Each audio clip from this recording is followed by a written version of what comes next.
कहानी की शुरुआत होती है साल 1944 के फिनलैंड में, जहां दूसरा विश्व युद्ध अपने आखिरी दौर में था। जंग खत्म होने वाली थी और सभी देशों के फौजी अपने घर वापस लौट रहे थे। इसी वजह से नाजी सेना को भी फिनलैंड छोड़ने का आदेश मिला, लेकिन वो जाते जाते भी तबाही मचाने से पीछे नहीं हटे। वो अपने रास्ते में आने वाली सभी सड़कों, पुलों और बस्तियों को पूरी तरह से बर्बाद करते हुए आगे बढ़ रहे थे। इसी बीच हम फिनलैंड के घने जंगलों में कोरपी नाम के कमांडो को देखते हैं। कोरपी अब जंग के खून खराबे से थक चुका था और लड़ाई छोड़कर एक शांत जिंदगी जीना चाहता था। जंग खत्म होने के बाद वो अपने वफादार कुत्ते और घोड़े के साथ जंगल में अकेले रहने लगा। फिर एक दिन वो जंगल में घूम रहा था तो उसकी नजर नदी में चमकते हुए सोने के कुछ टुकड़ों पर पड़ी। ये देखते ही वो समझ गया कि नदी के आसपास जरूर कोई सोने की खदान मौजूद है। इसके बाद कोरपी हर दिन उस जगह जाने लगा और आसपास खुदाई शुरू कर दी। उसे इस बात की बिल्कुल परवाह नहीं थी कि ऊपर फाइटर प्लेन्स उड़ रहे हैं। कई दिनों की कड़ी मेहनत के बाद आखिरकार उसे एक गड्ढे में भारी मात्रा में सोना मिल गया। सोना देखते ही कोरपी की आंखों में खुशी के आंसू आ गए, क्योंकि वो जानता था कि अब उसकी जिंदगी पूरी तरह बदल सकती है। उसने इस सोने को अपने टेंट में छुपा दिया और पूरी रात जाग कर उसकी रखवाली करता रहा, क्योंकि उसे डर था कि कहीं कोई आकर उसका सोना न चुरा ले। अगली सुबह कोरपी ने सारा सोना एक बैग में भरा और अपने घोड़े पर सवार होकर वहां से निकल पड़ा।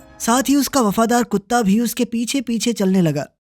कुछ घंटों के सफर के बाद उसकी मुलाकात नाजी सेना के जनरल ब्रूनो से हुई, जो अपने सैनिकों के साथ आगे बढ़ रहा था। ब्रूनो के पास एक खतरनाक टैंक था और उनके साथ फिनलैंड की कई औरतें भी थी, जिन्हें नाजी सैनिक जबरदस्ती अपने साथ ले जा रहे थे। असल में ये सैनिक अपने जिस्म की भूख मिटाने के लिए उन औरतों का गलत फायदा उठाते थे। इसी दौरान हम वुल्फ नाम के एक नाजी सैनिक को देखते हैं, जो एक औरत के साथ जबरदस्ती कर रहा था। कोरपी ने ये सब अपनी आंखों से देखा, लेकिन वो किसी मुसीबत में नहीं फंसना चाहता था, तो वो ब्रूनो और उसके साथियों को अनदेखा करके आगे बढ़ने लगा। कुछ ही पलों में वुल्फ ने कोरपी को मारने के लिए अपनी बंदूक उठाई, मगर ब्रूनो ने उसे रोक दिया। उसके मुताबिक ये बूढ़ा आदमी वैसे ही अपनी मौत के बहुत करीब है। थोड़ी दूर जाने के बाद कोरपी को रास्ते में कई लाशें दिखाई दी। इन सब के कातिल नाजी सैनिक ही थे, लेकिन कोरपी को इनसे कोई फर्क नहीं पड़ा, क्योंकि युद्ध के दौरान उसने भी कई लोगों को इसी तरह बेरहमी से मारा था। अब आगे बढ़ने पर कोरपी को एक ट्रक दिखाई दिया जिसमें 4 नाजी सैनिक मौजूद थे। उन्होंने कोरपी को घोड़े से उतरने को कहा।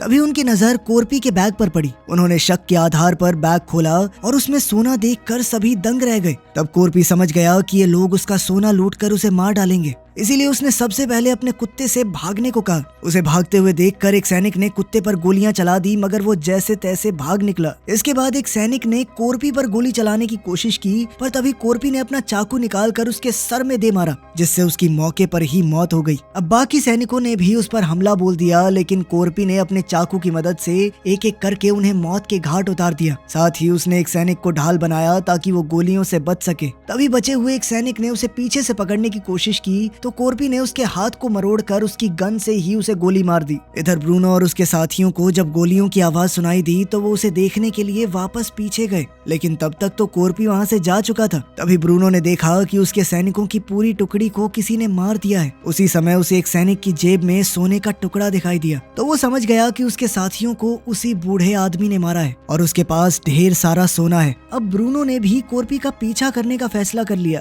थोड़ी देर बाद उसे रास्ते में कोरपी दिखाई दिया और वो तुरंत अपने टैंक से कोरपी पर गोलियां चलाने लगा। ये देखकर कोरपी ने भी अपने घोड़े की रफ्तार बढ़ा दी और जल्दी से वहां से निकलने लगा। इसी चक्कर में कोरपी एक माइन फील्ड में जा पहुंचा, जहां नाजी सैनिकों ने ढेर सारी माइन बिछाई हुई थी। उसी पल ब्रूनो ने अपने साथियों को शूट करने से मना कर दिया और हंसते हुए कहा कि ये बूढ़ा आदमी कुछ ही पलों में खुद ही ब्लास्ट हो जाएगा। तभी अचानक कोरपी के घोड़े ने एक माइन पर पैर रख दिया, जिससे वहां पर जबरदस्त धमाका हो गया और कोरपी बुरी तरह घायल हो गया। इस धमाके में उसके घोड़े ने अपनी जान गंवा दी। फिर ब्रूनो ने वहां आकर देखा कि कोरपी अपना सोना उठाकर बैग में रख रहा था, लेकिन वो वहीं रुक गया और कोरपी को देखता रहा। सच तो ये था कि वो सोना उठाने के लिए माइनफील्ड में जाने का खतरा मोल नहीं लेना चाहता था, इसीलिए वो कोरपी के मरने का इंतजार करने लगा। अब जैसे ही कोरपी ने सोना उठाया तो ब्रूनो ने अपने सैनिकों को कोरपी को मारने का आदेश दे दिया, लेकिन कोरपी भी कोई ऐरा गैरा फौजी नहीं था। उसने सोने के साथ एक पत्थर उठाया और सीधा एक माइन पर निशाना लगाया, जिससे वहां जबरदस्त धमाका हुआ। ब्लास्ट के धुएं का फायदा उठाकर कोरपी वहीं छुप गया। अब नाजी सैनिक उसे मारने के लिए धुएं में गोलियां चलाने लगे, लेकिन कोरपी एक ढाल की मदद से बचता चला गया। थोड़ी देर बाद ब्रूनो ने एक सैनिक को भेजा कि देख क्या बुड्ढा मरा या नहीं, लेकिन तभी तभी एक माइन उड़ती हुई फौजी के करीब आकर गिरी और उसकी मौके पर ही मौत हो गई। अब ब्रूनो ने 2 और सैनिकों को वहां भेजा, लेकिन वो भी माइन के धमाकों में मारे गए। फिर जैसे ही धुआं साफ हुआ तो वो समझ गए कि कोरपी वहां से भाग गया है। ये देखकर ब्रूनो गुस्से में आग बबूला हो गया। अब उसने 2 फिनलैंड की औरतों को अपनी ढाल बनाकर माइन पार करने का फैसला किया। तब वुल्फ सबसे ज्यादा डरी हुई औरतों को पकड़कर लाया और उन्हें टैंक के आगे चलने को कहा। इधर ब्रूनो ने उस जगह की जांच की तो उसे कोरपी के कुत्ते का टैग मिल गया। कुछ देर बाद जब नाजी सैनिक माइनफील्ड को पार कर रहे थे तो ब्रूनो ने टैंक के अंदर मौजूद रेडियो के इस्तेमाल से कोरपी के बारे में जानकारी निकालने की कोशिश की। तब उसे हेड ऑफिस से चेतावनी मिली कि जिस बूढ़े आदमी का वो पीछा कर रहा है उसका नाम कोरपी है और अगर वो उसे ढूंढ रहे हैं तो तुरंत ये सब बंद कर दें। ऑफिसर ने कहा कि तुम लोग बेहद किस्मत वाले हो जो कोरपी के साथ आमना सामना होने के बाद भी जिंदा बच गए। असल में दूसरे विश्व युद्ध के दौरान कोरपी को सबसे खतरनाक कमांडो माना जाता था और कोई भी उससे टक्कर नहीं लेना चाहता था। वहीं ब्रूनो को ये भी पता चला कि युद्ध के दौरान रूसी सैनिकों ने कोरपी के पूरे परिवार को बेरहमी से मार डाला। अपने परिवार को खोने के बाद कोरपी बिल्कुल बदल चुका था। वो इतना खतरनाक हो गया था कि उसने अपने सीनियर अफसरों के आदेश तक नहीं माने। आखिर में हालात ऐसे हो गए कि वो अकेला ही जंगल में रूसी सैनिकों का शिकार करने लगा। तब से लेकर अब तक कोरपी अकेले 300 से ज्यादा रूसी सैनिकों को मौत के घाट उतार चुका है। अंत में ऑफिसर ने ब्रूनो से साफ शब्दों में कहा कि ज्यादातर लोग कोरपी को अमर मानते हैं और उसके पीछे जाना खुद मौत को दावत देने के बराबर है। लेकिन ब्रूनो को इस चेतावनी से ज्यादा फर्क नहीं पड़ा। उसने कोरपी का पीछा जारी रखने का फैसला किया। असल में नाजी सेना को युद्ध हारने के बाद बहुत कड़ी सजा मिलने वाली थी और ब्रूनो अब उस सोने के दम पर रिश्वत खिला के अपनी सजा से बचना चाहता था। इसी लालच की वजह से वो किसी भी कीमत पर कोरपी से सोना छीनना चाहता है। तभी हम कहानी में वापस कोरपी को देखते हैं। रास्ते में उसे एक जला हुआ ट्रक दिखाई दिया और वो वहीं ट्रक के पीछे लेटकर छुप गया। उसने अपने शरीर में फंसी गोलियों को चाकू की मदद से निकाला और दर्द से कराहते हुए अपने जख्मों पर धूल डाली ताकि खून रुक जाए। थोड़ी ही देर में कोरपी का कुत्ता भी वहां आ गया, लेकिन कोरपी ने उसे पास ना आने का इशारा किया, इसीलिए उसने दूरी बनाए रखी और दूर से ही उसे देखता रहा। अब ज्यादा खून बहने और थकान की वजह से कोरपी की आंख लग गई।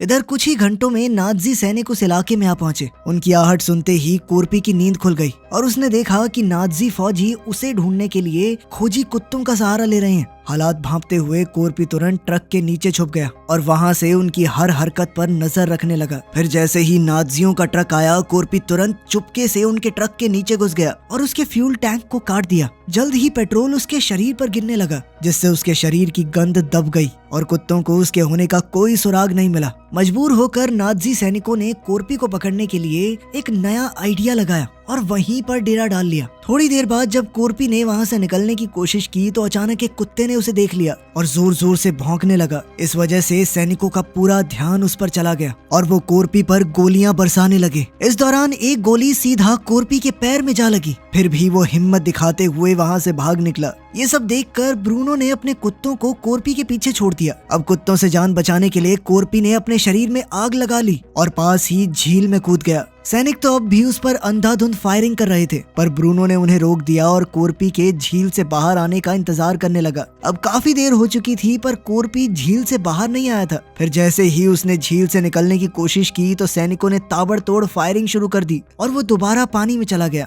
कुछ ही पलों में उसने झील के पानी में खून फैला दिया ताकि सबको लगे कि कोरपी मर चुका है। ये सोचकर 3 नाजी सैनिक सोना निकालने के लिए एक नाव लेकर झील के बीचों बीच पहुंचे। उनमें से एक सैनिक पानी में उतरा, लेकिन अचानक कोरपी ने उसे पकड़कर अपने चाकू से मार डाला। देखते ही देखते पानी की सतह खून से लाल हो गई। ये मंजर देखकर ब्रूनो ने दूसरे सैनिक को पानी में भेजा, पर उसका भी यही हश्र हुआ। अब तीसरा फौजी तो डर के मारे घबरा गया और नाव लेकर भागने लगा, लेकिन ब्रूनो ने गुस्से में आकर उसे वहीं गोली मार दी। उसी समय अचानक कोरपी झील के पानी से बाहर आ गया और गोलियों से बचने के लिए तीसरे सैनिक की लाश को अपनी ढाल की तरह इस्तेमाल करते हुए वहां से भाग निकला। तभी ब्रूनो की नजर झील के किनारे खड़े कोरपी के कुत्ते पर पड़ी, जो अपने मालिक तक ना पहुंच पाने की वजह से बेबस होकर रो रहा था। कोरपी के कुत्ते को देखकर ब्रूनो के दिमाग में एक नया और खतरनाक प्लान तैयार हो गया। दूसरी ओर लगातार कई घंटे चलते रहने के बाद कोरपी आखिरकार एक शहर में पहुंचा, लेकिन वो शहर पूरी तरह उजड़ा हुआ था।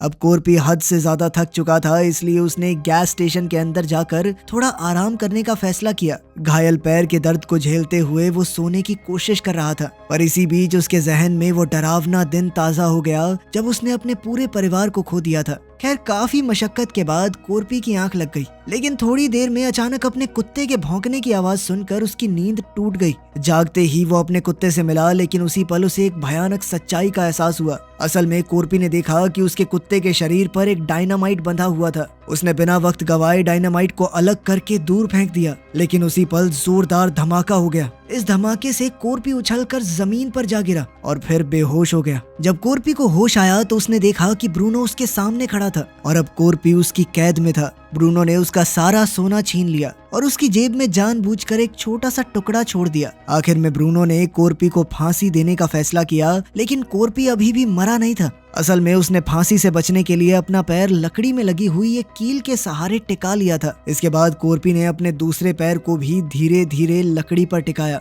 उसे दर्द बहुत हो रहा था, लेकिन इस तरह उसने मौत के फंदे से खुद को बचा लिया। वहीं उसका वफादार कुत्ता उसके पास ही बैठा रहा और चुपचाप अपने मालिक के नीचे उतरने का इंतजार करने लगा। इसी तरह पूरी रात गुजर गई। सुबह होते ही एक प्लेन वहां पर लैंड हुआ। प्लेन की तेज हवा से कोरपी की गर्दन पर बंधी हुई रस्सी टूट गई और वो नीचे जमीन पर जा गिरा। थोड़ी देर बाद प्लेन से 2 पायलट बाहर निकले और फ्यूल की तलाश करने लगे। तभी उनकी नजर कोरपी और उसके कुत्ते पर पड़ गई। एक पायलट ने अपने साथी को उन दोनों को गोली मारने को कहा, लेकिन दूसरा पायलट डर के मारे हिचकिचाने लगा। इसी मौके का फायदा उठाकर कोरपी ने अचानक पायलट के पैरों पर वार कर दिया। पायलट बैलेंस बिगड़ने से नीचे गिर गया और उसका सर एक पत्थर पर जोर से टकरा गया, जिससे वो वहीं बेहोश हो गया। अभी दूसरा पायलट आगे बढ़ रहा था, लेकिन कोरपी ने फुर्ती से एक ईंट उठाकर उस पर हमला बोल दिया। इस वक्त कोरपी को लगा कि अब शायद वो अपना खोया हुआ सोना कभी वापस हासिल नहीं कर पाएगा और उसने ब्रूनो का दिया हुआ सोने का टुकड़ा भी वहीं जमीन में दफना दिया। लेकिन तभी उसकी नजर बेहोश पड़े दूसरे पायलट पर गई, क्योंकि वो अभी भी जिंदा था। यहीं से उसके दिमाग में एक नया प्लान बना। उसने इसी पायलट के प्लेन के सहारे ब्रूनो तक पहुंचने का फैसला किया ताकि वो अपना सोना वापस पा सके। लेकिन आगे बढ़ने से पहले कोरपी ने अपने पैर में धसे हुए मेटल के टुकड़े निकाले और दर्द की परवाह किए बिना घाव को आग से जलाकर एक तार की मदद से कसकर बांध दिया। ये सब देखकर वो पायलट तो डर के मारे पूरी तरह सहम गया। इसके बाद कोरपी ने अपने वफादार कुत्ते को वहीं छोड़ दिया और अकेले ही प्लेन में बैठकर ब्रूनो की तलाश में निकल पड़ा। दूसरी तरफ नाज़ी सैनिकों को रास्ते में एक क्रैश हुआ प्लेन दिखाई दिया। जांच करने के लिए वुल्फ प्लेन के अंदर गया तो उसने देखा कि हादसे में पायलट की मौके पर ही मौत हो चुकी थी। लेकिन तभी वुल्फ की नजर पायलट के गले में पड़ी हुई रस्सी पर गई। ये वही रस्सी थी जिससे उन्होंने कोरपी को फांसी दी थी। ये देखते ही वुल्फ समझ गया कि कोरपी अभी भी जिंदा है और वो अपना बदला लेने के लिए वापस जरूर लौटेगा। साथ ही ब्रूनो भी ये जान गया था कि कोरपी कोई आम इंसान नहीं है। इस डर की वजह से ब्रूनो ने अपने सभी आदमियों को तुरंत वहां से हटने का आदेश दे दिया। इसके बाद हम 2 नाज़ी सैनिकों को देखते हैं जो कुछ फिनिश औरतों के साथ एक ट्रक में बैठे थे और कोरपी के बारे में आपस में बातें कर रहे थे। उनकी बातें सुनकर आनो नाम की एक औरत हंसने लगी। आनो ने उन्हें बताया कि रशियन सैनिकों ने भी कोरपी को मारने की बहुत बार कोशिश की है, लेकिन आज तक कोई भी उसे खत्म नहीं कर पाया, क्योंकि कोरपी कितनी भी बड़ी मुसीबत से बचकर निकल जाता है और फिर अपने दुश्मनों को ढूंढ कर मारता है। फिर उसने आगे बताया कि फिनिश भाषा में कोरपी को सीसू के नाम से जाना जाता है, जिसका मतलब है हिम्मत और बहादुरी, और अब वही सीसू उन सब का अंत करेगा। ये कहते हुए उसके चेहरे पर एक अजीब सी खुशी नजर आ रही थी। तभी अचानक कोरपी ने एक सैनिक पर हमला कर दिया और उसे मारकर ट्रक से नीचे फेंक दिया। जब दूसरा सैनिक बाहर झांकने आया तो कोरपी ने उसे भी पकड़कर नीचे घसीट लिया, जिससे वो टैंक के नीचे आकर कीड़े की तरह कुचला गया। इधर आनो ने मरे हुए सैनिक का हथियार उठाने की कोशिश की, लेकिन तभी कोरपी ट्रक के अंदर आ गया। वहाँ अपने देश की औरतों को देखकर वो समझ गया कि नाज़ियों ने उन्हें जबरदस्ती कैद करके रखा हुआ है और वो सभी बेगुनाह हैं। इसलिए कोरपी ने उन्हें हथियार सौंप दिए। इसके बाद वो ट्रक की छत पर चढ़ गया और ड्राइवर को मारकर नीचे फेंक दिया। अब उसने आनो से ट्रक चलाने को कहा ताकि वो उसकी मदद कर सके। इसके बाद आनो ट्रक को टैंक के करीब ले जा रही थी, लेकिन टैंक में मौजूद लोगों को शक हो गया। इसीलिए सभी औरतों ने मरे हुए सैनिकों की बॉडी का इस्तेमाल किया ताकि किसी को भी सच्चाई का पता न लग जाए। इसके बाद आनो अपना ट्रक दूसरे ट्रक के पास ले गई। वहाँ सभी औरतों ने ट्रक में मौजूद सैनिकों पर अंधाधुंध फायरिंग करके उन्हें बुरी तरह मार डाला। साथ ही उन्होंने ट्रक के ड्राइवर को भी गोली मार दी, जिससे वो ट्रक अपने आप सड़क से नीचे उतर गया। दूसरी तरफ कोरपी टैंक का गेट तोड़ने की कोशिश कर रहा था। तभी ब्रूनो ने अचानक टैंक को रोक दिया, जिससे कोरपी नीचे गिर गया। ये देखकर वुल्फ कोर्पी को जान से मारने के लिए टैंक से बाहर आ गया, लेकिन कोर्पी जल्दी से वापस टैंक पर चढ़ गया और उसकी वुल्फ के साथ जबरदस्त लड़ाई छिड़ गई। इस दौरान दोनों जमीन पर गिर गए और अब टैंक के अंदर सिर्फ ब्रूनो और शल्ट्स नाम का एक सैनिक बचा था। वो सैनिक अपनी जान बचाकर वहाँ से भागने की कोशिश कर रहा था। इधर कोर्पी ने वुल्फ को मार मार के उसकी हड्डी पसली एक कर दी, लेकिन इससे पहले कोर्पी उसे जान से मार पाता तभी वहाँ एक बाइक पर दो नाज़ी सैनिक आ गए। उन दोनों ने कोर्पी को देखते ही पहचान लिया और वो डर के मारे वहाँ से भाग निकले। हैरानी की बात ये थी कि कोर्पी ने वुल्फ को मारा नहीं, जिंदा छोड़ दिया और वो खुद बाइक लेकर टैंक का पीछा करने के लिए निकल पड़ा। यहाँ वुल्फ भी यही सोच रहा था कि उस हैवान ने मुझे जिंदा छोड़ दिया। लेकिन कुछ ही देर में फिनिश औरतें वुल्फ से बदला लेने के लिए वहाँ पहुंची।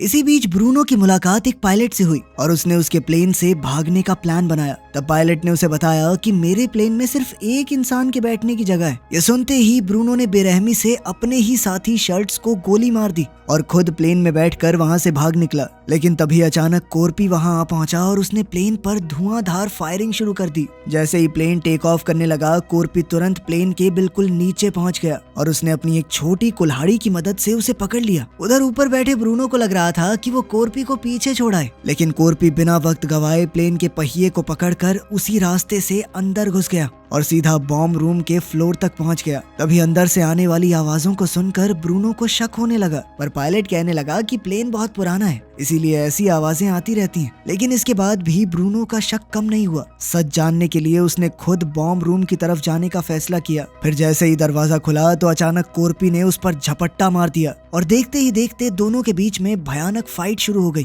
अपने गहरे जख्मों की वजह से कोर्पी कमजोर पड़ रहा था और ब्रूनो उस पर भारी पड़ रहा था, लेकिन कोर्पी हार मानने को तैयार नहीं था। इसी बीच ब्रूनो ने उस पर एक मेटल बेल्ट से जोरदार हमला किया, पर कोर्पी ने उस बेल्ट को पकड़ लिया और उसे एक बम के साथ बांध दिया। अगले ही पल वो बॉम्ब प्लेन से नीचे जा गिरा और उसके साथ ही ब्रूनो भी नीचे गिर गया और फिर एक जबरदस्त ब्लास्ट के साथ ब्रूनो का खेल खत्म। अब कोर्पी थोड़ी देर के लिए तो सुकून चाहता था, लेकिन तभी प्लेन का कंट्रोल बिगड़ने लगा और वो तेजी से नीचे की तरफ झुक रहा था। तब जाकर कोर्पी को एहसास हुआ कि ब्रूनो से लड़ते वक्त पायलट को भी गोली लग गई थी, जिस वजह से उसकी मौत हो गई। अब कोर्पी के पास बचने का कोई चारा नहीं था। उसने अपना सोना मजबूती से पकड़ लिया और अपनी मौत के लिए तैयार रहा। कुछ ही पलों में प्लेन सीधा एक दलदल में जाकर क्रैश हो गया। इसी दौरान फिनिश यूनिट के सैनिकों ने एक नाज़ी टैंक को अपनी तरफ बढ़ते हुए देखा और वो हमले के लिए तैयार हो गए। लेकिन थोड़ी ही देर में उन्होंने देखा कि टैंक के अंदर तो फिनिश औरतें हैं जो नाज़ी सैनिक वुल्फ को टैंक के ऊपर बांध कर ला रही हैं। दूसरी तरफ हमने देखा कि कोर्पी की जान तो बच गई, लेकिन वो दलदल में बुरी तरह फंस चुका था।